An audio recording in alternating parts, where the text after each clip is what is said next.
Hello everyone, welcome to the Pisces Guide to Pop Culture. I'm of course your host TJ.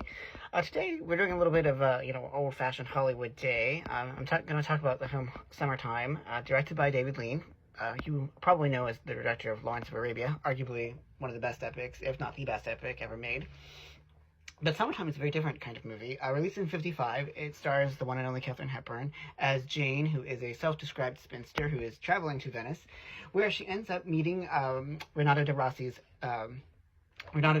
played by Rossano Brazzi, and then they have this kind of love affair, as one does in Venice during the summer, and then she ends up going back to the U.S. and that sort of ends on their departure, or on their parting. Sorry. So this is a lovely, heartbreaking, beautiful film, and I think it probably goes without saying, but of course Katharine Hepburn is amazing because it's Katharine Hepburn, and I don't think she ever gave a bad performance in her entire life. But what I admire about her is that she's willing to give so much to this role, where she's playing a woman of a certain age, but whose life has passed her by in some ways, and who is, still yearning for that romantic fulfillment. And while, of course, not every woman needs romantic fulfillment, I think, obviously Hollywood thinks differently, but I do think, it is rather remarkable to see a woman in her 50s at this stage playing an object of desire and trying to get her own love life that is fulfilling. I think that's pretty radical, actually, particularly in an industry like Hollywood in the 50s, which was not always very kind to women past 40, really, and certainly almost never positioned them as objects of desire that, would be the object for a very handsome, striking man like Renato, who is, dashing and suave in all the ways that we associate with, like, the Italian stereotype. And so I think it's a really heartfelt performance from Hepburn. And, from the moment we meet her, she's this dynamic force, kind of just bursting out of the train, trying to get photos of Venice, and she really wants to make the most of this summertime experience.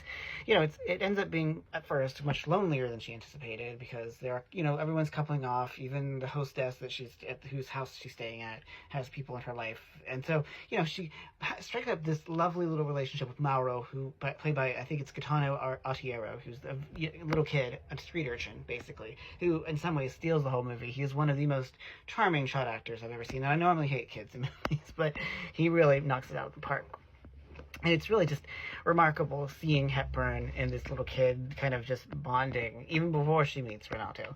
Now, of course, the wrinkle into all of this is that Renato is married. He has an arrangement with his wife where they basically lead separate lives. He pursues other women. At first, of course, Jane is like, well, absolutely not. I'm not doing this. But then she sort of softens toward it, and she ends up engaging in this very powerful, emotionally fulfilling, and sexually fulfilling relationship with a married man. Now, what's remarkable about this movie, and I'm going to spoil the ending, is that they don't get punished, which is normally what you would associate with a classic Hollywood film, with that kind of closure when people are living outside of marriage. But in this case, they do part, like the film ends with her departing on the train, but, there's this sort of poignancy to it, because he's racing to catch up with her before she leaves, to give her a gardenia, because he had given her one earlier in the film and she dropped it in one of the canals.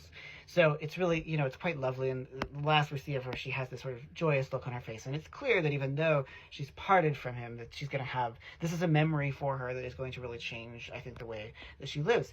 And like I said, I think there's just something really powerful, emotionally resonant about a woman of a certain age having this wild love affair while in Venice, which there are many beautiful shots of the city. Lean, of course, is a master when it comes to composition and how to make the cinematic image as beautiful as possible, so you really do feel like you're immersed in the world of Venice, in all of its beauty and all of the sort of the canals and all of that, and the Piazza San Marco, all the sort of iconic images that we associate with this place. And it's fitting that it's in Italy that she finally is able to find that, which she has never really, I don't think, sought, but is realizing that that's what she really needs. And I think that there's just something lovely about the film. It was very emotionally resonant. I mean, I'm a Pisces, so I cried everything, so I did weep a little bit, just because I thought it was such a moving film. And I think Hepburn is just, again, we don't normally see Hepburn in a lot of these kinds of romantic roles, at least in this stage in her career. She's much, a matronly figure, like in Suddenly Last Summer. But here we're finally getting this, she gets to be romantic and gets to be a lead and to be desirable, even as she's very much Katharine Hepburn. And so even though she's supposedly from Akron, according to the Diegesis, she speaks like she's from the New England because it's Katharine Hepburn, and she always talks like this. So, and I just love it. I love everything about Katharine Hepburn. A gay man loving a Katharine Hepburn movie, how groundbreaking, right, and how original. But I do think it's worth visiting. It's one I don't think that maybe people aren't as familiar with as some of her other more famous works on Golden Pond later in her career, or, you know, some things like Adam's Rib and that kind of stuff, which she's paired with Spencer Tracy, you know, or Bringing Up Baby. I mean, these are the ones that she's known for, but I think Summertime is a real gem, and I really would highly recommend it. It is streaming on HBO Max via TCM, so I definitely think it's worth a look. And like I said, it's a really powerhouse performance from Hepburn. Rossano Brazzi is also really intense and beautiful, and I loved what he's doing with the role.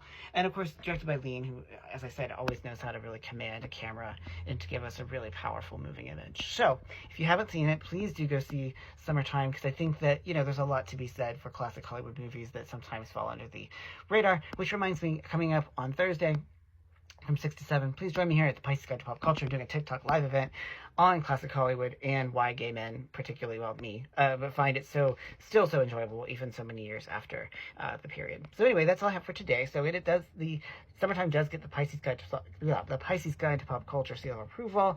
So as always, thank you so much for joining me. I'm your host TJ for the Pisces Guide to Pop Culture. Take care, y'all.